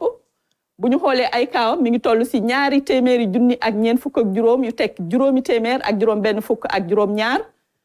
moom mooy deuxième aussi boo xamante bi tey jii nekk nañ ci jafe-jafe ci feebar bi ndax li fa ñàkk seen bakkan bari na ñu ngi toll tey si ñaar fukki junni ak juróom yu teg téeméer ñi fay dund ak doomu jàngoro bi nag bareetuñu torop boo xaymaa li nga xamante bi ñoom ñoo ko fi laale woon tey ñoom ñu ngi si 76 842 juróom-ñaar fukki junni ak juróom-benn yu teg juróom-ñetti téeméer ak ñeent fukk ak ñaar bu ñu jàllee ci Italie nga xamante bi foofa moom feebar ba dafa fëtalu woon torop sonal fa lu baree bari ba nga xamante bi tey ginnaaw États-Unis moom mooy réew mi nga xam ne moo ëpp ay nit yu fa loru ñu ngi toll si 209 328 cas ñaari téeméeri junni ak juróom-ñeent yu teg ñetti téeméer ak ñaar fukk ak juróom-ñett ñi fa ñàkk seen bakkan ñu ngi ci ñaar fukki junni ak juróom-ñett yu teg juróom-ñaari téeméer ak fukk ñoom it communauté internationale jàppale na leen tey ci paj mi ba nga xam ne lu toll rek si téeméeri junni yu teg juróom-ñaari téeméer ak ñeent ñoom ñoo fa dese di dund ak doomu jàngoro bi bu ñu jàllee ci Royaume-Uni ñoom nag fi mu ne feebar bi mu ngi fay doog a fëtalu ba nga xamante bi ñi fa feebar ñi fa ñàkk seen bakkan toll nañ tey si ñaar fukki junni ak juróom-ñett ak ñaari téeméer ak ñeent ñi fay dund ak doomu jàngoro bi gis nga ne diggante ñi ko fa am ak ñi ko fay dund ak ñoom différence bi bariwul ndax ñoom li ñu faj jotut a bari du tout motul sax juróomi téeméer donc ñu fay dund ak doomu jàngoro bi tey ñu ngi toll si téeméeri junni ak juróom fukk ak ñeent yu teg ñetti téeméer ak juróom-ñeent fukk ak juróom-ñeent donc nii la tëddee si global monde bi bu dee wàllu Afrique bi aussi am na évolution tey ndax bu ñu xoolee diggante démb ak tey ñi fa laale ak doomu jàngoro bi yokku nañu ci ñaari junni yu teg juróom-ñett fukk ak juróom-benn bu ñuy xool cas confirmé yi ba fa feebar bi duggee ak léegi muy 14 février la fi duggoon fii ci Afrique doore woon ci réew mi ñu naan Nigéria lu toll si 41 087 personnes laale nañ fi ak doomu jàngoro bi maanaam ñeent fukki junni ak benn yu teg juróom-ñetti fukk ak juróom-ñaar ñi fi ñàkk seen bakkan toll nañ ci junni ak juróom-ñaari téeméer yu teg ñaar ñi fi jot a wér ñu ngi ci fukki junni ak ñett yu teg juróom-benn téeméer ak juróom-benn fukk ak juróom-ñett tey jii bu ñu ci dindee ci laale woon ñi fi ñàkk ak ñi fi wér ñi fiy dund ak doomu jàngoro bi ñu ngi ci ñaar fukki junni ak juróom yu teg juróom-ñaari téeméer ak fukk ak juróom-ñaar Afrique globalement lii moom moo fi nekk mais bu ñuy xool ñi fi gën a fësle tey jii Afrique du Sud moom moo fi jiitu ci ñi nga xamante bi moo fi ëpp ay cas ndax mi ngi ci 6636 juróom-benn junni ak juróom-benn téeméer ak fanweer ak juróom-benn ñi fi ñàkk seen bakkante diggante ba mu fa duggee ak léegi maanaam depuis le 1er mars tollu nañ ci téeméer ak ñaar fukk ak ñett actif yi ñu fay dund ak doomu jàngoro bi tollu nañ ci ñetti junni ak juróom-benn téeméer ak juróom-benn fukk ak ñeent bu ñu jàllee ci Égypte moom mooy deuxième pays bi nga xamante bi moom moo gën a touché par la maladie feebar bi mi ngi fa duggoon ci 14 février am nañu 6193 cas juróom-benn junni ak téeméer ak juróom-ñeent fukk ak ñett ñi fa ñàkk seen bakkan toll nañ léegi si ñeenti téeméer ak fukk ak juróom ña fay dund ak doomu jàngoro bi ñu ngi si ñeenti junni ak ñaari téeméer ak juróom fukk ak juróom benn bu ñu jàllee ci Maroc muy ñetteelu dëkk bi nga xamante bi moom moo gën a lott si doomu jàngoro bi fii si continent africain bi ñu ngi tey si 4729 cas ñi fiy dund ak doomu jàngoro ba ñu ngi toll si ñetti junni yu teg ñetti téeméer ña fa ñàkk seen bakkan toll nañ si téeméer ak juróom-ñaar fukk ak ñett Algérie ñoom ñoo fi ëpp ñi nga xamante bi ñoom ñoo loru maanaam ñi ñàkk seen bakkan ci feebar bi fii si continent bi ndax ñu ngi ci ñeenti téeméeri décès ak juróom fukk ak juróom-ñeent wante gis nañ ne ña fay dund ak doomu jàngoro bi tey wàññeeku nañ bu baax a baax ndax ñu ngi ci junni ak juróom-ñeenti téeméer ak juróom-benn fukk ak ñeent ña fa laale ak doomu jàngoro bi ba fa feebar bi duggee ak léegi ci 25 février ñu ngi toll ci 4295 ñeenti junni ak ñaari téeméer ak juróom-ñeent fukk ak juróom ñii mooy globalement Afrique ni mu fi tëddee ak ci àdduna bi donc Ramata kon ñu gis ne feebar bi taxawul fenn parce que amul benn bés rek boo xamante bi tey dañu naan 0 cas la ci benn dëkk boo xamante bi dugg na fa ba noppi. merci beaucoup Fatou Sakho si leeral li nga xam ne indi nu ko tey si mbirum Covid-19 bi si àdduna bi ak si Afrique nu tourné si sunu ministre bi nga xam ne moom moo ne am en charge des Sénégalais de l'extérieur xam ne ne chef de l'État le président de la République Macky Sall jox na leen enveloppe ci ce département bu 12,5 milliards de francs CFA ngir jàppale ñi nga xam ne ñoo nekk bitim réew te sonn si mbirum Covid-19 bi tey actuellement ban dispositif ngeen teg ngir loolu mën a antu. waaw effectivement comme ni nga ko waxee rek feebar bu mu egsee président bu mu jëlee mesures yi dafa am enveloppe yoo xam ne da ko jël jagleel ko ñu nekk ci biir réew mi mu jël aussi 12 milliards 500 millions mu jagleel ko waa bitim réew joxe aussi ay instructions yu leer ne dafa bëgg mu am lu ñu naan cohérence des interventions dafa bëgg également mu am transparence maanaam mu leer du am parparloo du am dara mu ne dafa bëgg également ñoo xam ne ñoo ko yelool maanaam les ayants droit ñu jot ci beneen principe directeur bi mu ne dafa bëgg mu gaaw parce que nag sonn nañ te booy dimbale nit aussi da nga koy dimbale ci lu gaaw a gaaw bu mu joxee instruction yooyu boobu la ministre Amadou Ba moom woo ñun ñëpp muy directeurs yi muy ambassadeurs yi bu fekk na sax ñoo mu mettre en place une cellule de crise ñu xool nag statistiques yu ñu am yëpp ci biir ambassades yi ak ci consulat yi ñu xam ne amuñ statistiques yoo xam ne mën nañu permettre ci principe directeur yi président joxe ñu mën a distribuer aide boobu ci ñi ko yelal bu baax a baax ñu mettre en place benn plateforme interactive plateforme boo xam ne maa ngi koy rappelé mooy force Covid 19 diaspora.gouv.sn. bu ñu ko mettre en place pour ñu mën a xool recenser ñoo xam ne yëpp ay sénégalais lañ nekk ci diaspora bi mais effectivement en tout cas soxla ndimbal boobu bu ñu ko defee nag gis nañ ne à moins de 10 jours ñoo ngi woon ci ay 50 et quelques mille inscrits tey balaa may ñëw ñoo ngi ci ay 75 247 inscrits donc loolu mu nekk lu am solo te 75 247 inscrits yooyu ñoo ngi ci ay 118 pays donc loolu je pense que li mu wane aussi mooy sénégalais yi ñoo ngi fu nekk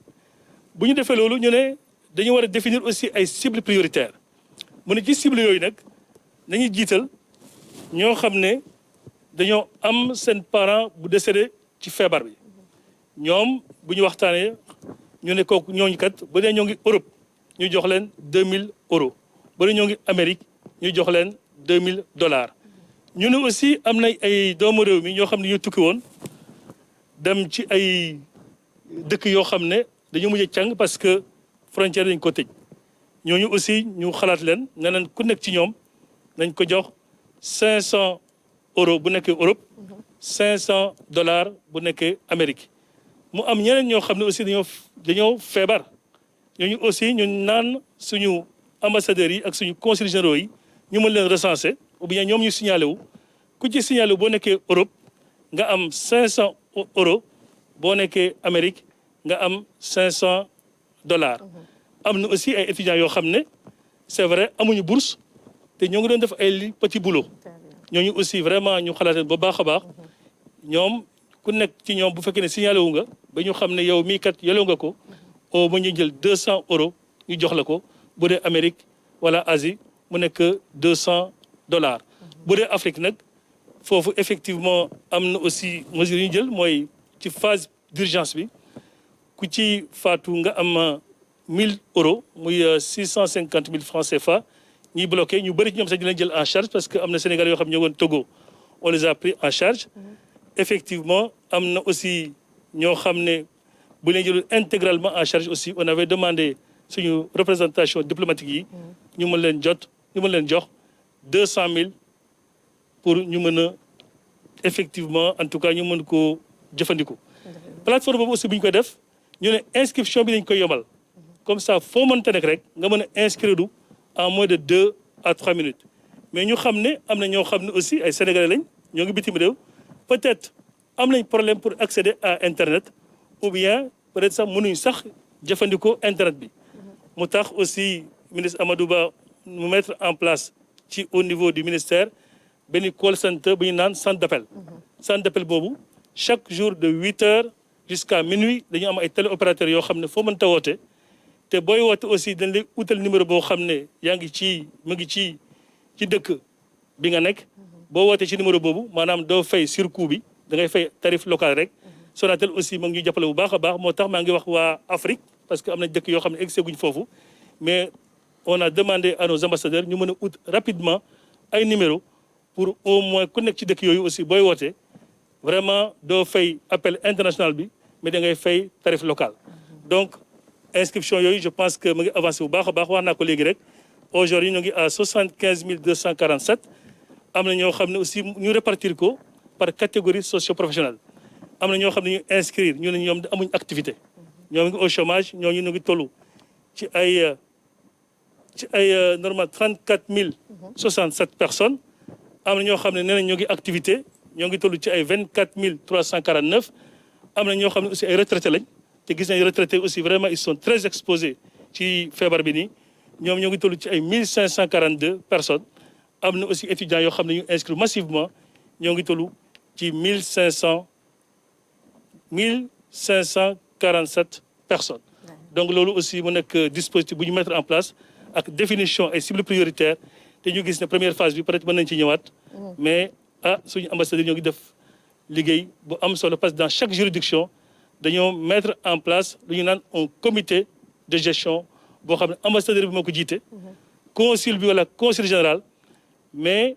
ñu ne député diaspora bi aussi na ci bokk ak ay représentants association mu nekk ay daïra mu nekk ay yeneen association sénégalaise voilà lu ñu naan personne de ressources pour ñëpp xam ne daal lii daal vraiment pour sénégalais la te dañ ko war a def nu mu gën a rafetee nu mu gën a jubee ak nu mu gën a gaawee. merci monsieur le ministre Moïse Sarr li nga wax am na solo parce que ñun tamit nga xam ne ñu ngi fii ci Covid-19 mbas mi gis na ne liggéey bi justement jaar na yoon parce que chaque jour Oumou Kalsoum Sall day dem def allo diaspora te saa su woote ay ambassadeur wala consul wala sénégalais sax vivant à l'étranger ñu ci ñoom ñëpp ñu ku ci nekk ces derniers jours ñu ngi naan que ndimbal bi ñëw na première tranche bi ñëw na def na ci lii def na ci laa fu mu nekk nii nag moom ñun ci lu ñu gis ci lu ñu jot a constaté liggéey baa ngi jaar ñoon de ce fait sax dañ dem fële tamit fekk Oumou Kalsoum Sall si allo diaspora Oumou Kalsoum Sall na nga def. Ramata maa ngi lay nuyu di nuyu suñu mbokku téléspectateurs yëpp di nuyu say invité di am mbégte bu baax dellu siwaat tey ci rubrique allo diaspora. Oumou Kalsoum Sall tey foo nu demal ak lu nu fa indil. waaw suñu rubrique allo diaspora nag tey ci suñu numéro spécial bi. dañuy delluwaat ba États-Unis xam ngeen ni nag demoon nañ fa waaye booy xool États-Unis tey jii mooy réew bi nga xam ne ni moo ëpp ay doomu aadama yoo xam ne amee nañu feebar bi. daañu dem it ci réewu Maroc xool tamit situation bi foofu na mu mel ndax Maroc tamit booy xool tey seen situation ñoom tamit weesu nañu 4 junni doomu aadama yoo xam ne ni amee nañ feebar bi. moo tax ñu fas yéene waxtaan ak ambassadeur doomu Sénégal yi nga xam ne ni ñoo ngi toog foofu ci États-Unis dinañ fa fekk son excellence Mansour Elimane Kane ca Maroc ñu fas yéene waxtaan ak son excellence Khalil Seck ñoom ñooy suñuy gan tey jilee ci rubrique allo diaspora alors monsieur Kane maa ngi lay nuyu di am mbégte bu baax dalal la ci suñu rubrique allo diaspora. maa ngi lay sant madame Sall. voilà son excellence Khalil Seck yow tamit ñoo ngi am mbégte bu baax di la dalal ci suñu rubrique. jërëjëf asalaamaaleykum wa rahmatulah ñëpp. alors monsieur Kane foofu ca États-Unis maa ngi koy wax léegi tey jii feebar bi dugg na fa bu baax a baax a baax tey nag ñu ñëw bëgg a taxaw ci situation doomu Sénégal yi nga xam ne ni ñoo ngi foofu déjà ñu bëggoon xam tey jii à ce jour. ñaata doomu Sénégal ñoo fa nekk amee feebar bile ñuy waxtaanee di Covid-19. fii ci États-Unis ñu ngi sant yàlla wante feebar bi dugg na fi bu baax ci Amérique nu mu toll lu ëpp million ay nit ñoo ci feebar ci Amérique lu mu toll lu ëpp 65 000 ñoo xam ne ñu faatu nañ ci. ñun sénégalais yi nag xam ngeen bare nañ fii ci Amérique bare nañ ci dëkk yu bare ci bilan tey fan la ñu toll am nañu 30 sénégalais yoo xam ne yàlla moom na seen bakkan ba pare ñu ngi am à peu près ay 70 ñoo xam ne ñi dañu feebar yore virus bi. ñoo xam ne ñi dañu am seen mbokk bu dellu ñoom ñëpp waxante naa ak ñoom famille yëpp ku nekk woo naa la waaw soo leen wooyee wax dëgg yàlla nga xam ne ay nit yu dal lañu. d'accord alors monsieur Seck foofu ci Maroc tamit maa ngi koy wax léegi weesu nañu 4 junni doomu aadama yoo xam ne ni amee nañu feebar bi tey jii lan la ñu mën a jàpp tamit ci doomu Sénégal yi nga xam ne ni ñoo ngi foofu ci réewu Maroc. fii feebar bi effectivement am nañu fi mu nekk nii xanaa 4700 et quelques cas mais sénégalais yi pour le moment donc 2 cas lañ fi am dont 1 cas guéri pour le moment. fii ci Maroc léegi nag am na signalé nañu ma léegi 2 cas yoo xamante ni c'est des cas suspects en fait c'est des cas contacts ñu mettre leen en quarantaine. d'accord alors foofu ci Maroc excellence yi ñu jotoon ci information moo di am na fa ay sénégalais yu fa nekkoon bëggoon dugg si ci réew mi dajeek ay mesures ñu jël ko ñu dem ba ci frontière entre Maroc ak Mauritanie mu mel ni mënatuñu jàll ba tey ji ñoo nga fa est-ce que loolu tamit mën nañ xam tey ji situation bi ci ñooñu lan la exactement. fi mu toll nii daal li ñu jàppagum mat nañu au minimum 108 personnes yoo xamante ni dañu jëloon yoonu suuf bi di dem Sénégal ñu bloqué leen waaye ci 108 yooyu ñaar fukk ak benn la ñu am preuve ne ñoo déclaré wu ne pour le moment ñoom ils étaient en transit man ak consul général ñu lëkkaloo ak autorité marocaine yi ñu dimbali ñu ñenn ñi dans un premier temps bon comme dafa bette woon il nous avait promis que ñëpp elle nous avait promis que ñëpp la ñuy jox mais am na ci ñoom ñoo xamante ni ñetti groupe yoo xamante ni ñii ñu ngi Birgane 12 ñii ñu ngi Boujdour ñeneen ñi ñu ngi Dakhla ci boppam ñoo xamante ni dañu leen a jox fu ñu dëkk donc boobu ba léegi bàyyiwuñu leen li ñu jot a gum ci lu jóge Dakar ñu ngi leen ci yónnee du ñoom rek am na ñeneen ñoo xamante ni ñu ngi bloqué ci aéroport yi muy aéroport Marrakech muy Tanger muy Casablanca surtout Mohamed V muy 47 nit ñeent fukk ak juróom-ñaar nit yoo xamante ni dañ doon tukki di jël avion mbir mi bett lañ ñu avion yëpp voilà mais ñoom ñëpp ñu ngi leen di taxawu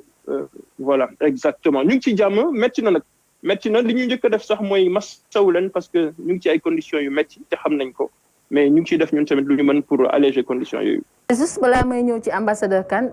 foofu tamit ci Maroc ma rappelé ni organisé woon nañu benn vol spécial ci début bi crise bi di commencé. exactement loolu sax moo jiitu woon organisé woon nañu benn vol spécial le 21 mars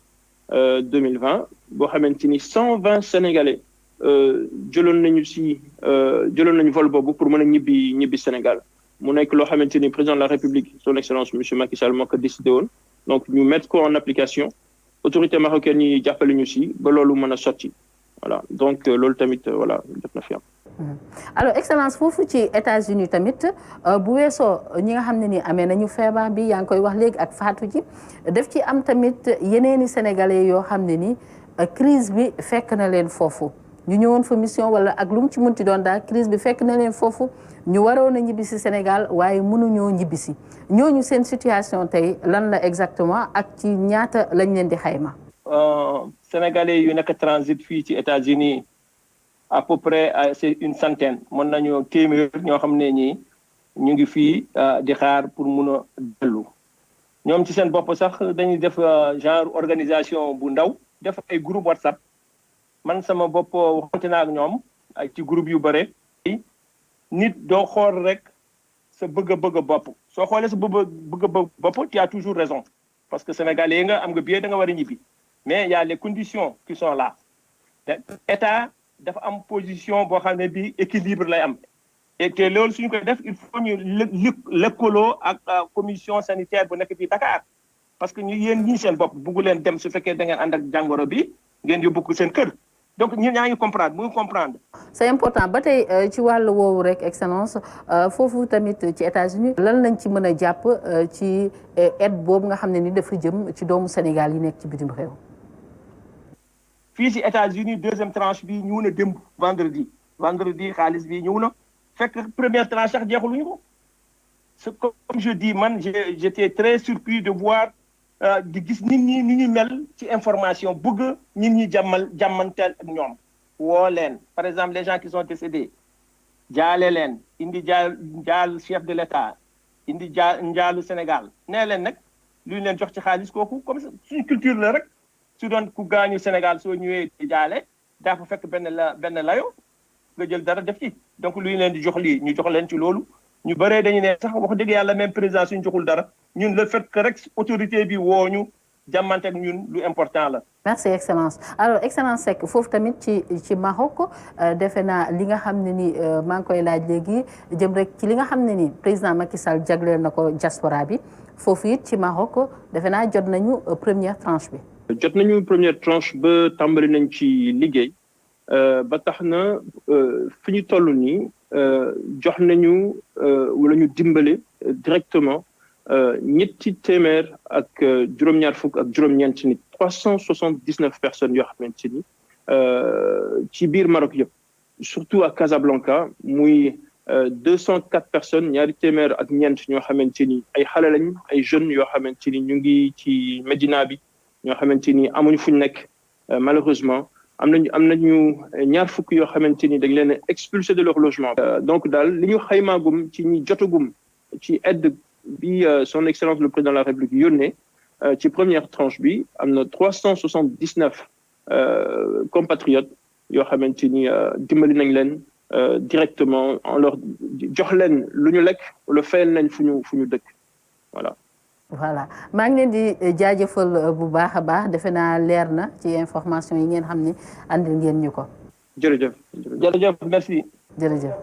merci beaucoup voilà Ramata ñu nekkoon ak son excellence Mansour Elimane Kane moom mooy ambassadeur Sénégal foofu ci États-Unis ak son excellence Khalil Seck moom mooy ambassadeur Sénégal foofu ca réew Maroc gis nga ñëwaat nañ ci situation yi nga xam ne ni am na ca réew yooyu je pense que nag information yu am solo la ñu ñaari kilifa yi andil ñu bàyyi la rek yaag say invité xam naa ni di ngeen ko mën a faram-fàccee kon nag xamata ma delloo la antenne bi.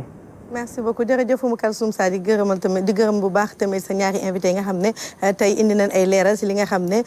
gouvernement bi ak ministère bi nga xam ne moom la ñu jox wàllu sénégalais de l'extérieur ñoom ñu ngi si def seen wàll nu mu waree ngir sénégalais yi nga xam ne ñu ngi si bitim réew mën a jot si aide bi nga xam ne président de la république daf leen ko jagle maa ngi la doon laaj sànq première tranche bi kon nag ñoo ko dégg doo deuxième tranche bi yegsi na si yéen a kii mais balaa ñuy ñëw si deuxième tranche bi tamit gis nañ ne comme ni mu ko waxee am na ay sénégalais yi nga xam ne ndeysaan ñu ngi càngte wax dëgg yàlla ñoom ñëpp ne neen que gouvernement bi état bi def na li mu war yëpp pour mën leen indi xëy na kay lu beneen ambassadeur bi wax topp sa bëgg-bëgg xëy na moo tax ñëw léegi nag ñu si bëri ñu ngi koy réccu bëgg na ñimbi si ndax loolu ba tey mën na ne waaw xam nga loolu ba tey ñoo ngi ci liggéey bu baax a baax je pense que suñu ambassadeur bu nekk Maroc wax na ko bu mu commencé am na benn vol spécial boo xam ne président fii la ko jëlee yóbbu Casablanca am ñoo xam ne ñu aji woon sax jot am jafe-jafe pour ñibb si mu nekk ma préciser rek 172 personnes yoo xam ne ci vol boobu lañ ñëw États-Unis également le 25 mars bi weesu je pense que amoon na benn vol boo xam ne aussi dafa war a ñëw fii jël si ay américains bu boobaa amoon na ay sénégalais yoo xam ne dañoo nekkoon manifesté wu ci consulat bi pour ñu mën a ñibb si ci vol boobu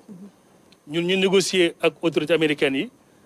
man mii ma dem gis sama naataango Diouf Sarr ñu waxtaan ak ñoom parce que on avait un effectif qui tournait autour de 200 à 250 personnes ñoom ñu def seen kamtulaay kattan réservé lépp mais au finish 47 ñoo ñëw parce que ñeneen dañoo ñëw dem bi ci embarquement fi ñu war a embarqué malheureusement amuñu ay passeport sénégalais voilà amuñu carte d'identité sénégalaise donc bu mu amee loolu bu ñu wanee loolu mais waa Delta ne leen ñun kat mënuñ dem Sénégal pour jël say américain di yóbbaale aussi ñoo xam ne vraiment ay passeport Amérique la ñu yor donc loolu aussi je pense que c'est important ñu koy rappeler nit ñi effectivement boo xoolee premier recensement bi ñu njëkk a def mooy on avait 726 sénégalais ñoo xam ne dañoo bloqué wu wala ñu nekk en transit donc boobu aussi amoon nañ ci première phase bi rek 726 millions ñuy répartir ci suñu comité de juridiction ñoom ñëpp effectivement wax nañ ko première phase bi jot nañ ko mais ñun dañu am phasage première phase d'urgence léegi commencé nañ deuxième phase bi 5 milliards 360 millions la yoo xam ne 30% yi Europe lay dem boo ko xayma peut-être dina nekk lu tollu ci 1 milliard 608 millions 50% yi nag ñu ne vraiment dañ koy recentrer Afrique loolu aussi ndigal la parce que nag am nañu ay Sénégal yu bëri ñoo xam ne ñoo ngi ci biir Afrique donc boo ko xaymaa mu nekk 2 milliards 680 millions ñu ne li des nag ñoom ñu répartir ko entre Amérique ak Asie mu ngi toll ci peut-être 1 milliard 72 millions nee nañ jot nañ ko ñu nekk France dëkk bu mel ni France jot nañ 700 millions te bokkul ak première tranche bi ñu amoon dëkk bu nekk Amérique également ñoom am nañ 130 millions yoo xam ne dem na pour renforcer pour commencer déjà la deuxième tranche waa Maroc jotoon nañ déjà première tranche mais normalement dinañ jot aussi ci lu mu gën a gaawee je pense ñu dinañ jot mu gën a gaawee au moins 300 millions. parce que wax na ko am na liggéey bu mucc ay boo xam def nañ ko donc Espagne aussi dinañ am 250 millions boo xam jot nañ ko actuellement nii Italie aussi dinañ am jot nañ 250 millions donc loolu yëpp vraiment pour mu gaaw te liggéey boobu je pense que maa ngi leen di jaajëfal bu baax a baax aussi parce que muy ambassadeurs yi muy consuls généraux yi muy comité bi sax boo xam ne vraiment am na ñeneen ñoo xam ne du ñuy ambassadeurs du ñuy ay consuls généraux mais ñoo ngi ci biir ñoo ngi def liggéey bu mucc ayib auprès aussi des associations yoo xam ne vraiment crise bi wane na ah sénégalais kat am na solidarité bu am doole boo xam ne ñoo ngi seen diggante parce que gis nañ sax ay associations yoo xam ne non seulement dañoo cotiser di jàppale ay sénégalais mais dañu cotiser sax ba di jàppale dëkk yoo xam ne fa lañ dund muy ci Italie muy ci Espagne mais gis nañ ko également ci biir Afrique parce que gis nañ waa Gabon kat cotiser ba di dimbale effectivement gouvernement gabonais mais jël aussi 5 millions indi ko ci Sénégal loolu yëpp ñu mu wane rek mooy vraiment bëgguñu bàyyi kenn te ñoo ngi ñaan ñëpp aussi ñu mën a inscrire ci plateforme bi parce que deuxième phase bi nag mooy recentrage bi Afrique la te li ñu bëgg rek mooy koo xam ne signalé wu nga te yeloo ko nga mën ci jot nu mu gën a gaawee. jërëjëf monsieur le ministre tamit ñu ngi wax waxu Sénégal de l'extérieur xam na ne tëj neen frontières yi mais est-ce que am na liggéey ba léegi ba nga xam ne yéen a ngi koy def au niveau des frontières. merci Ramada boo ma ko permettre ma nuyu suñu mbokk yi nekk bitim réew yëpp di leen nuyu di leen encourager di vraiment bokk ak ñoom vraiment seen situation foofu en étant très solidaire et très sensible di jaale képp koo xamante ne donc nekk nga bitim réew vraiment ñàkk fa sa bakkan maa leen di jaale di bokk ak yéen métit bi di wax ne effectivement jëloon nañu mesures yi ci frontières yi déjà ci frontières yi xamante ne frontière aérienne la lépp lu jëm ci aéroport tëj nañ ko mais xam nañ ne frontière du loolu rek am na frontière maritime foofu amuñ fa trop problème mais fii xamante ne moom la ñu war a vraiment surveiller bu baax a baax actuellement mooy frontière terrestre yi parce que dafa yaatu am donc gox yu bëri ñu ko bokkal mais fi ñu mën a dugg tam bëri moo tax quand même vigilance boobu ñu war ko am mais wax naa sànq ne ñi ngi liggéey ci multisectorialité mooy liggéey boo xamante ne ñëpp ko bokk te force de défense et de sécurité yi am ci vraiment wàll bu bëri di ko taxawee bu baax donc ñoom mesurer nañ enjeu bi côté boobu te ñu ngi ciy liggéey pour que vraiment frontières yi surtout au niveau terrestre ñu mën ko bloquer démb déjà bi mu demee à Tamba waxtaan bu xaw a gudd def naa ko ci avec le gouverneur de Tamba ba moom sax dafa am au niveau de la frontière benn centre de confinement boo xamante ne képp koo xamante ne jëm nga dugg foofu rek bu ñu la téyee dañ la fa téye 14 jours yoo xamante ne doo fa jógee ñu mën a xool éléments yi donc loolu am na solo lool mais aussi du dispositif rek boo xamante ne force de défense et de sécurité yi la mais ñun aussi au niveau du ministère de la santé et de l'action sociale dañoo am benn service bu tudd contrôle sanitaire aux frontières contrôle sanitaire aux frontières contrôle sanitaire aéroport la contrôle sanitaire au port mais aussi contrôle sanitaire ci frontières terrestres yi loolu donc def nañ fa tout ce qu'il faut en équipement pour mën a déjà donc identifier les symptômes parce que encore une fois pandémie bi ñun li ñu mën a donc ñaawal njort tout de suite mooy ki dugg bu présenter symptômes mais présentement ni ñu taxawale xeex bi mooy que ne dugg sax mënatul am je crois que loolu il est extrêmement important ñu noter ko moo tax c'est vrai que danañu nekk aux frontières au cas où mais systématiquement il faut éviter autant que faire se peut pour que benn dugg bañ a am te loolu vraiment ñu ngi ci liggéey ak les forces de défense et de sécurité loolu aussi la ñuy def à l'intérieur même du pays de région à région loolu nag li ko waral du rek donc bëgg tëju mais bëgg arrêter circulation virus bi parce que virus la boo xamante ne li xamante ne moo mën a tax kenn du ko mën a maîtriser mooy bu ñu ko bàyyee muy circuler dem ak ñëw virus bi waruñ ko bàyyi mu dem ak ñëw te virus bi du demal boppam oto bu muy dugg pour mu koy yóbbu nit la donc moo tax ñu bëgg ku nekk fa nga nekk rek nga taxaw fa ba ñu maîtriser la pandémie au niveau national. merci beaucoup malheureusement temps bi xoj nañu monsieur le ministre xëy na lan ngay dénk tey askan wi. waaw surtout waa Sénégal Sénégalais de l'extérieur xam naa. waaw ñoom kay ñoo leen di masawu. di jàll aussi ñoo xam ne dañoo génn àdduna. di leen naan je pense que instruction yu am rek mooy ndimbal bi ñu mën ko joxe ci nu ma gën a gaawee ak ci nu ma gën a leeree. wax naa ko léegi deuxième phase bi tàmbali na transfert yi def nañ ko waa Afrique aussi li wóor ba wóor mooy xanaa weekend bi rek moo xaw a gudd. mais bu soobee yàlla lundi dañ jot seen xaalis. wala mardi te déjà prévoir nañ sax troisième phase bi. d'accord mooy tax noo ngi ñaax vraiment les comités de gestion. ñoom ñu mën a saytu dossiers yi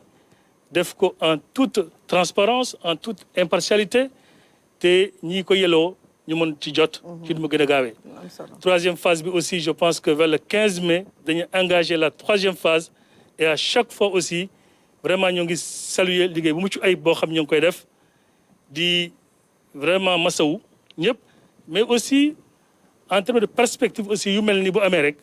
je pense que day tax ñun ñëpp ñu gën a réfléchir ci suñu insuffisance xool aussi suñu point fort ñu gën ko renforcer xool aussi foo xam ne effectivement war nañ fa def ay jéego yu am solo ñu mën ko def donc gis nañ ne ak étude boo xam ne sax Banque mondiale def na ko temps yi passé rek yàggul ñu ne côté transfert de fonds dina am baisse bu am solo ñoo ngi koy xayma ci ay 23% ci Afrique subsaharienne donc mën na tax suñu état mais aussi diaspora ñu gën a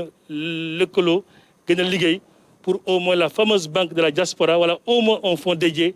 ñu mën ci xalaat bu baax a baax mën ko def parce que bu ñu ko defee rek yaakaar nañ gën a dimbale famille nag ci biir réew mi et dootul la jël xaalis rek envoyé ci biir famille bi pour ñu jënd wala ñu dépensoo mais dina tax ñu mën a réorienter investissement boobu vers ñu naan ay secteurs productifs. ni ko président waxee rek noonu laa koy tëjee mooy le Sénégal ne les abandonnera jamais. ñu xamee ko noonu le président est à leur côté le gouvernement est à leur côté ak suñu ministère aussi muy ministre Amadou Ba ak man mi ak waa ministère yëpp ak suñu ambassadeur ak suñu conseillers généraux ñun ñëpp ñoo ngi mobiliser wu matin midi soir pour jàppale leen ni mu gën a gaawee ak ni mu gën a rafetee loolu laa bëggoon vraiment jox leen ko di leen vraiment di leen wax aussi ñu gën a góorgóorlu métti na mais lu métti yàggul te incha allah xanaa dañ toog ba di rappelé wu feebar bi. incha allah jërëjëf monsieur le ministre tamit lan ngay dénk tey askan wi. maa ngi vraiment di le remercier encore une fois parce que jox nga ma opportunité si conclusion bi ma dénk askan bi lu am solo tey la ñu def ñaari weer moo tax message bi ñu joxe tey si suba message yu évaluation la def le point mais aussi message yu dénkaane la à partir de la semaine prochaine danañu commencer lu ñuy wax prise en charge extra-hospitalière mooy ñi ñu doon jël di leen yóbbu hôpital pour jël leen en charge faj leen képp koo xamante ne da nga asymptomatique c'est-à-dire feebar nga mais bu ñu la gisee dara mënul wax ne yow mi feebar nga doo yëg dara peut-être gis nañ ne si loo xamante ne kenn mënu ko weerante jàngoro bi mu ngi si yow gis nañ ne di nga wàlla mais xam nañ ne tam feebaruloo yow yëguloo dara si feebar loolu la ñuy wax des cas asymptomatiques amuloo benn symptôme ñooñu danañ leen jël bañ leen yóbbu hôpital yóbbu leen si ay centres yoo xamante ne foofu la ñu nekk te si côté boobu sax d'ailleurs am na réew yu mag yoo xamante ne comme réewu France ñoom méthode boobu jël nañ ko depuis le début am na ñoo xamante ne sax prise en charge domiciliaire la leen di bàyyi seen kër jàpp leen foofu ñun loolu danañ ko donc commencer comme d'ailleurs France moo tax toujours expérience moom da ngay jàng si nit mu jàng si yow bu ngeen seetloo temps yi réforme yi xamante ne France dugal na ko si doxalinam dugal na loo xamante ne Sénégal daf ko commencé woon tout de suite mooy jël cas yi ber leen effectivement les contacts jël contacts yi au risque ak yëpp ber leen si hôtel pour gën leen mën a saytu foofu pour bu ñu déclarer jàngoro bi rek immédiatement ñu génn leen loolu déjà boo gisee ci stratégie bu bees bi donc France jël loolu jàngal nañ ko ci ñun déjà ñun tam loolu lii dugal nañ ko ci suñu stratégie pour déjà soulager hôpitaux yi pour suñu capacité de prise en charge gën a mën a yaatu parce que encore une fois ñi ngi dem te xamuñu fu ñu jëm kañ lay dakk loolu il est important que ñu dugal ko bon maa ngi wax loolu d'ailleurs xam naa da ngeen ma gunge d'ailleurs au centre de Guéro RTS ñu dem fa peut-être suba wala gannaaw suba danaa xool loolu ak Racine pour wan Sénégalais yi prise en charge extra hospitalière boobu nan lay demee man naam sax bu ñu demee ba ci kanam parce que évolution bi buy am rek dañuy adapté wu am na cas yoo xamante ne bu ñu asymptomatique wala grave wuñ trop te ñu évaluer seen condition ou domicile ñu war leen mën a jël en charge foofu pourquoi pas donc loolu yëpp il est important ñu wax ko Sénégal yi mais li may gën a insister encore une fois mooy le respect des gestes barrières loolu il est important que ñu xam ko bu ñu yaakaar ne léegi am na masque bi rek léegi yeneen yi amatul solo loolu yaakaar naa ne il est important ñoo ko masque bi terewul yeneen yi aussi il faut ñu continuer de ko respecter il faut que ñu continuer set ci loxo yi di raxasu di def gel effectivement bi xamante ne moom moo baax pour set il est important aussi ñu koy respecter distanciation sociale bi mais jaxasoo bi baaxatul fi mu nekk nii il faut que ñu arrêter ko il faut que ndajaloo yu bëri yi ak déplacement itam ñu wàññi ko bu baax a baax a baax a baax il faut que couvre-feu bi liñ ci wax ne bu kenn jógee dëkk ak dëkk ñu respecté ko buñ ko respecté woon tey mën nañu wax ne Sédhiou day bokk ci région yi xamante ne dara amu fi mais dañ ko respecté wul moo tax Sédhiou dugg ci région yooyu mën naa wax la même chose pour Louga bon nag nañ ñu jàppale pour respecter lépp loo xamante ne wax nañ leen ko parce que lépp lu ñu leen wax rek ci fu leer lañ ko teg may terminer donc par remercier le comité national de gestion des épidémies, le groupe opérationnel donc à la tête duquel il y a le COIS, le dispositif de prise en charge médicale avec l'ensemble donc